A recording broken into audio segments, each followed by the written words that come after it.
राधानगरी तालुक्यातील कौलवमध्ये गुप्तधन मिळवण्यासाठी धक्कादायक प्रकार उघडकीस आलाय। घरामध्ये मोठा खड्डा करून धार्मिक विधी करण्यात आलाय। या प्रकाराचा हा नरबळीचा प्रयत्न असल्याची शक्यता वर्तवली जातेय। कौलवमध्ये शरद माने यांच्या घरात हा सगळा धक्कादायक प्रकार सुरू होता।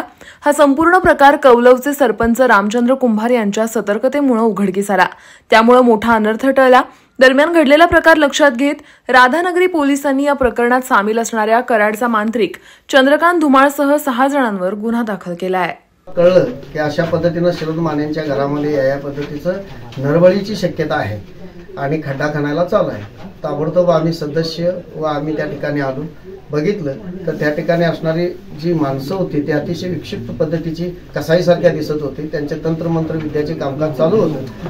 त्या ठिकाणी लक्षात आलं की या पद्धतीने होण्याची शक्यता आहे। ते आमचे शक्यता दाट बळावली। ताबडतोब आम्ही बाहेर जाऊन पोलीस स्टेशनला फोन केला आणि पोलीस स्टेशनाने पण अतिशय अलर्टपणे ताबडतोब पोलिसांनी सहकार्य केलं। या ठिकाणी आलेत 20 मिनिटांमध्ये आणि कारवाई केली। बाहेरचे कोणीही नाही, बाहेर आपल्या एका मुलाला त्यांनी ठेवलं होतं की आज कोणीही येऊ नये याची तो दक्षता घेत होता। त्याचा थोरला मुलगा बाहेर होता, तो आज कोणीही येऊ नये याची दक्षता घेत, मलाही तो अडवत होता, पण मी सरळ कसलाही विचार न करता घरामध्ये घुसलो आणि त्यामध्ये त्यांची मिसेस, लहान मुलगा, तो घरमालक शरद माने आणि ते 5-6 अज्ञात व्यक्ती होत्या।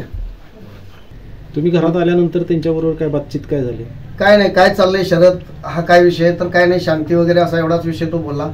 आणि मग मी तिथून निघालो, कारण परिस्थिती अतिशय मला भीतीदायक वाटत होती। त्यामुळे मी पडल्यानंतर फक्त कोणते तर सरपंच म्हणल्यानंतर धरा असा एवढा एक शब्द माझ्या कानावर आला। म्हणजे तुम्हाला धरा असं त्यांना म्हणायचं होतं? हा, म्हणायचं होतं कदाचित।